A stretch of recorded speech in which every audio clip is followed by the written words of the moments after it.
Hi guys, this is Prasad. Welcome back to my channel Lakshmi Prasad తెలుగుటే. Guys, మనం ఈ వీడియోలో వచ్చేసరికి ఆర్సీ ఫేస్ షిఫ్ట్ ఆసిలేటర్ అనేది మనము ఆప్యాంప్ యూజ్ చేసుకొని ఎన్ఐ మల్టీసిమ్ సాఫ్ట్వేర్ సిమ్యులేటర్లో మనం ఈ సాఫ్ట్వేర్లో వచ్చేసరికి ఎలా డిజైన్ చేయాలి, సో సర్క్యూట్ కనెక్షన్స్ ఎలా ఉండాలి, అవుట్పుట్ని ఎలా అబ్జర్వ్ చేయాలి, అలాగే అవుట్పుట్ని ఎలా చూడాలని మనం ఈ వీడియోలో క్లియర్గా అయితే చూద్దాము. అంతకు ముందుగా మన ఛానల్ అయితే ఫస్ట్ టైం విజిట్ చేసి అలాగే ఇంకా సబ్స్క్రైబ్ చేయనట్లయితే ప్లీజ్ సబ్స్క్రైబ్ చేసుకోండి. సబ్స్క్రైబ్ చేసిన తర్వాత ఆల్ అన్న ఆప్షన్ని యాక్టివేట్ చేసుకొని ఏదైతే యాక్టివేట్ చేసుకుంటారో అప్పుడు మాత్రం మన ఛానల్ వచ్చే వీడియోస్ అనేవి మీకు ముందుగా అయితే రావటం అయితే జరుగుతుందన్నమాట. గాయస్, ఇంకా లేట్ చేయకుండా మనం వీడియోలోకి అయితే వెళ్ళిపోద్దాము. ముందుగా దానికి కావాల్సిన కాంపోనెంట్స్ అయితే మనం అయితే చూద్దాము. సో కాంపోనెంట్స్ వచ్చేసరికి 3.3 కిలో ఓమ్స్ రెసిస్టర్స్ అనేది మనకి 3 అయితే కావాల్సి ఉంటుంది. అలాగే 33 కిలో ఓమ్స్ రెసిస్టర్ అయితే ఒకటైతే కావాల్సి ఉంటుంది. నెక్స్ట్ అలాగే 0.1 మైక్రో ఫారడ్ కెపాసిటర్ అనేసరికి మనకు 3 అయితే కావాల్సి ఉంటుంది. అలాగే 1 మెగా ఓమ్ వేరియబుల్ రెసిస్టర్ లేదంటే పొటెన్షియోమీటర్ మనకు ఒకటి కావాల్సి వస్తుంది. అలాగే 10 కిలో ఓమ్స్ రెసిస్టర్ ఒకటి కావాల్సి వస్తుంది. మెయిన్గా మనకు వచ్చేసరికి ఆప్యాంప్ IC741 అనేది మనకు ఒకటి కావాల్సి అయితే వస్తుంది అనమాట. అలాగే డిస్ప్లే చూడడానికి మనకి ఆసిలోస్కోప్ అని కంపల్సరీ అయితే కావాల్సి, సో అదే మనం CRO అనమాట. సో గాయస్, మనం ఇంకా వీడియోలోకి అయితే వెళ్ళిపోతాం. ఎలా కనెక్షన్ చేయాలో చూద్దాము.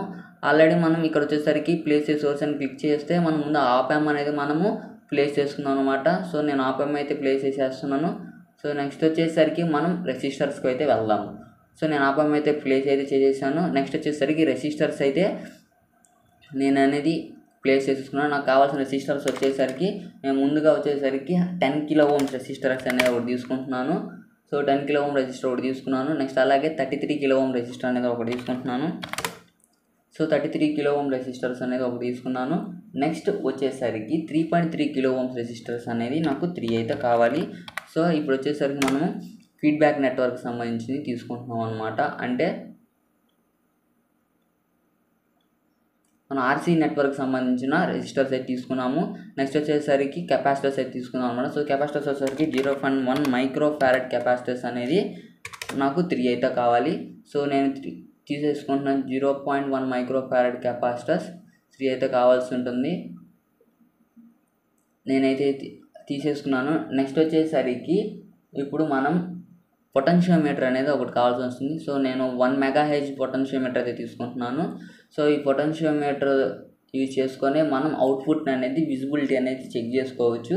సో నేను తీసేసుకున్నాను. నెక్స్ట్ వచ్చేసరికి ఇప్పుడు మనం VCC అలాగే తీసుకోవాల్సి ఉంటుంది. VCC VE అనేసి. సో ఐసీకి మనం సోర్స్ అయితే ఇవ్వాలి కదా, లేనట్లయితే మనకు వర్క్ అయితే అవ్వదు. సో నేనైతే అవి కూడా తీసుకుంటున్నాను VCC +12కి.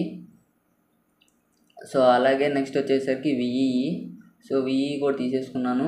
సో ఇంకా నెక్స్ట్ వచ్చి తీసుకోవాల్సింది ఏముంది మనకి, ఇంకా ఆసిలేటర్ అనేది మనం ఖచ్చితంగా అంటే ఆసిలోస్కోప్ అనేది తీసుకోవాలి. సో అంటే CRO. సో నేను CRO కూడా ప్లేస్ చేసేసుకున్నాను. ఇప్పుడు నెక్స్ట్ వచ్చేసరికి సర్క్యూట్ కనెక్షన్స్ అయితే ఇద్దాం అనమాట. సో ముందుగా నేను వచ్చేసరికి నాన్ ఇన్వర్టింగ్ టెర్మినల్ అయితే తీసుకుంటున్నాను. సో నాన్ ఇన్వర్టింగ్ టెర్మినల్ తీసుకున్నట్లయితే థర్డ్ టెర్మినల్ నుంచి నేను వచ్చేసరికి 33 కిలో ఓమ్ రెసిస్టర్కి అయితే ఇచ్చున్నాను. సో ఇక్కడ వచ్చేసరికి గ్రౌండ్ తీసుకోవాలి. సో గ్రౌండ్ తీసుకోలేదు. ఇప్పుడు గ్రౌండ్ అనేది ప్లేస్ చేసుకున్నాము. సో గ్రౌండ్ తీసేసుకున్న తర్వాత ఇక్కడ 2 అయితే తీసుకున్నాము. గ్రౌండ్ అనేది ఎందుకు తీసుకున్నామో మీకు అర్థమవుతుంది. కనెక్షన్స్ ఇస్తున్నాను. నెక్స్ట్ వచ్చేసరికి 33 కిలో ఓమ్స్ అన్నది 2 నుంచి నేను గ్రౌండ్కి అయితే కనెక్షన్ అయితే ఇచ్చాను అనమాట. ఇప్పుడు నాన్ ఇన్వర్టింగ్ టెర్మినల్ కనెక్షన్స్ అయితే అయిపోయినాయి. ఇప్పుడు ఇన్వర్టింగ్ టెర్మినల్ కనెక్షన్ అయితే చూద్దాము. సో నేను ముందుగా వచ్చేసరికి ఇన్వర్టింగ్ టెర్మినల్కి నేను 10 కిలో ఓమ్ రెసిస్టర్ అయితే కనెక్ట్ చేసుకుంటున్నాను. నెక్స్ట్ అలాగే దీనికన్నా ముందుగా మనము ఆర్సీ నెట్వర్క్ అనేది బిల్డ్ చేసుకున్నాం. ఫస్ట్ ఆర్సీ నెట్వర్క్ అనేది బిల్డ్ చేసుకున్నాం అనుకోండి, మనము ఈజీగా మనం సర్క్యూట్ కనెక్షన్స్ అన్నీ అయిపోతాయి అనమాట. సో నేను ముందు ఇవన్నీ డ్రాగ్ చేసుకుంటున్నాను కొంచెం ఈజీగా ఉండటం కోసం. సో నేను ఇప్పుడు వచ్చేసరికి వీటిని రెసిస్టర్స్ అన్నిటిని మనము రొటేట్ చేసేసుకుంటున్నాను. ఈ రొటేట్ చేసుకోవడానికి వీటి మీద క్లిక్ ఇచ్చిన తర్వాత అది మొత్తం సెలెక్ట్ అవుతుంది. అలా సెలెక్ట్ అయిన తర్వాత మనం Ctrl+R అనేసి మనం కీబోర్డ్లు ఇచ్చినట్లయితే అప్పుడు మనకు రొటేట్ అయితే అవుతాయి అనమాట. సో ఈ రెసిస్టర్ 1 ఎండ్ నుంచి నేను కెపాసిటర్ 1 ఎండ్ కనెక్ట్ చేస్తున్నాను. కెపాసిటర్ అనదర్ ఎండ్ నుంచి మళ్ళీ నేను రెసిస్టర్కి అనదర్ ఎండ్ కనెక్ట్ చేస్తున్నాను. సో ఇంకొక C2 కెపాసిటర్ నుండి ఇక్కడ క్యాస్కేడింగ్ అయితే చేసేస్తున్నాను. నెక్స్ట్ అలాగే అనదర్ C2 ఎండ్ నుంచి R5 రెసిస్టర్కి ఇచ్చేసాను. సో అలాగే C3 కెపాసిటర్ యొక్క 1 ఎండ్ నుంచి నేను మళ్ళీ ఏదైతే రెసిస్టర్ అలా కెపాసిటర్ కనెక్ట్ అయిందో అక్కడికి ప్లేస్ చేస్తున్నాను. సో ఏదైతే రెసిస్టర్స్ అనదర్ ఎండ్స్ ఉన్నాయో మొత్తము అవన్నిటిని నేను గ్రౌండ్ చేస్తున్నాను అనమాట. సో మొత్తాన్ని కనెక్ట్ చేసేసి నేను గ్రౌండ్ అయితే అటాచ్ చేసేస్తున్నాను. సో గ్రౌండ్ అయితే అటాచ్ చేశాను. ఇప్పుడు మనము వచ్చేసరికి ఈ 10 kilo ohms రెసిస్టర్ ఉంది కదా, దాని ఒక అనదర్ ఎండ్ తీసుకొచ్చేసి నేను ఆర్సీ నెట్వర్క్ ఇన్పుట్గా ఇచ్చేసాను అనమాట. అలాగే అనదర్ ఎండ్ తీసుకెళ్ళిపోయి మనం అవుట్పుట్కి అయితే ఇవ్వాల్సి ఉంటుంది.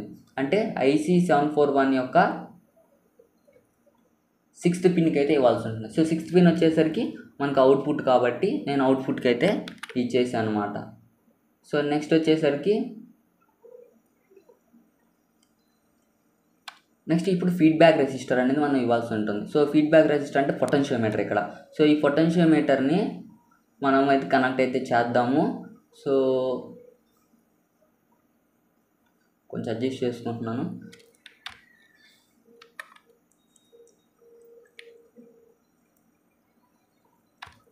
సో ఈ పొటెన్షియోమీటర్ని ఇప్పుడు మనం అయితే కనెక్ట్ చేద్దాము. సో పొటెన్షియోమీటర్ 1 ఎండ్ నుంచి నేను కనెక్ట్ చేస్తున్నాను. 1 end connection 1 end inverting terminal second పిన్కి ఇస్తున్నాను IC741కి. అనదర్ ఎండ్ తీసుకెళ్ళి నేను అవుట్పుట్కి కనెక్ట్ చేస్తాను అనమాట. సో అలాగే పొటెన్షియోమీటర్కి అలాగే మనకి మధ్యలో మిడిల్ యారో ఉంది కదా, సో పొటెన్షియోమీటర్కి మొత్తం 3 టెర్మినల్స్ ఉంటాయి. సో ఈ సెకండ్ టెర్మినల్ అంటాం. ఈ సెకండ్ టెర్మినల్కి అలాగే సెకండ్ పిన్ అలాగే థర్డ్ పిన్ నేను షార్ట్ చేస్తున్నాను. అప్పుడు మాత్రం మనకు వేరీ అయితే అవుతుంది అనమాట. ఓకేనా?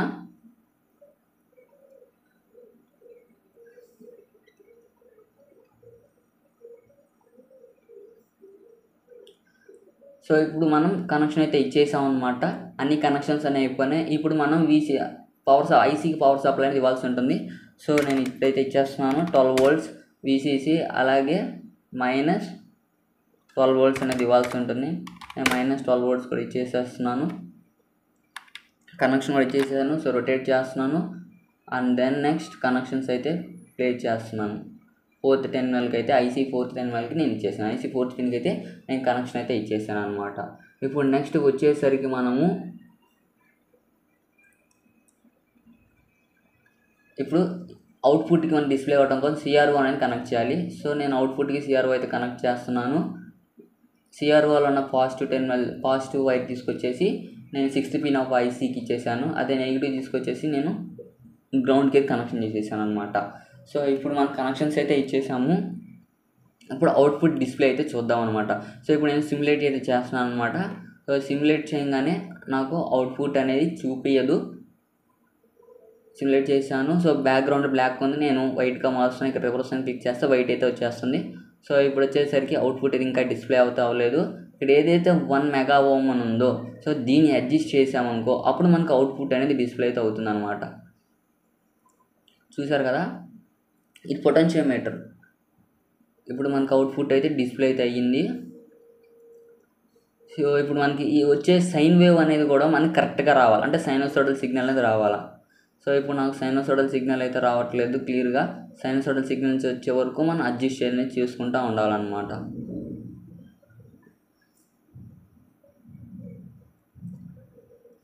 సో ఇంకా రాలేదు. సో ఇప్పుడు కరెక్ట్గా వచ్చింది 35. సో 35% అయితే ఓకే. నేను కొంచెం అడ్జస్ట్ చేసుకుంటున్నాను. ఎస్, కాన్స్టెంట్గా అయితే ఉండట్లేదు గెయిన్ అనేది. సో నేను కొంచెం అడ్జస్ట్ చేస్తున్నాను. 35కి అయితే అడ్జస్ట్ చేశాను.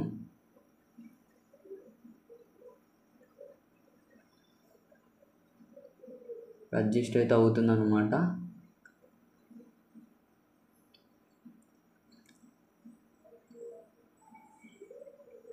అడ్జస్ట్ అయితే అవుతుంది ఇంకా. ఎస్, అడ్జస్ట్ అయితే అయిపోయింది అనమాట. ఇప్పుడు మనం వచ్చేసరికి దీన్ని స్టాప్ చేసి దీనికి మనము ఫ్రీక్వెన్సీ అనేది ఎంత వస్తుంది ప్రాక్టికల్కి, అలాగే డిఫరెన్స్లో మనం ఫ్రీక్వెన్సీ ఎలా వస్తుంది అనేది మనం అయితే చెక్ చేద్దాం అనమాట. సో ఇప్పుడు నేను సిమ్యులేషన్ అయితే స్టాప్ చేస్తున్నాను. దీని యొక్క టైం పీరియడ్ అనేది క్యాలిక్యులేట్ చేద్దాము. సో ఎగ్జాక్ట్గా నేనైతే ప్లేస్ చేస్తున్నాను. అంటే ఒక సైన్ వేవ్కి మనము టైం పీరియడ్ క్యాలిక్యులేట్ చేస్తే ఇక్కడ ఉన్న నెంబర్ ఆఫ్ సైన్ వేవ్స్ కూడా సేమ్ అలానే ఇక్కడ వచ్చేసి నేను టైం పీరియడ్ని సెట్ చేస్తున్నాను. సో ఇక్కడ టైం పీరియడ్ వచ్చేసరికి 4.8.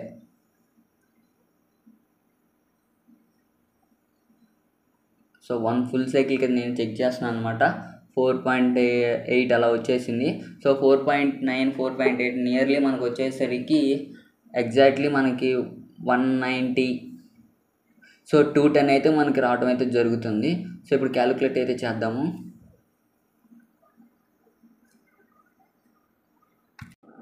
కాసి ఇప్పుడు మనం వచ్చేసరికి ఈ టైం పీరియడ్ అనేది T1 T2 టైం పీరియడ్ అనేది క్యాలిక్యులేట్ చేస్తే మనకు 4.92 అంటే మనకి టైం పీరియడ్ వచ్చేసింది. సో ఇప్పుడు మన ఫ్రీక్వెన్సీ అయితే రావాలి కాబట్టి 1/4.924 అని మనం క్యాలిక్యులేట్ చేస్తే మనకు వచ్చింది 203 హెడ్జెస్. సో థియరిటికల్గా మనకి ఎంత అయితే వచ్చింది 196 హెడ్జెస్ అని వచ్చింది అనమాట.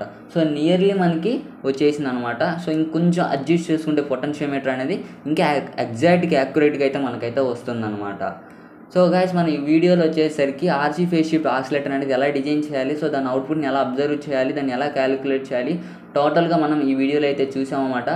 నెక్స్ట్ వీడియోలో మరొక వీడియో అయితే ఉంటుంటాను. Until then bye bye, this is Prasad signing of.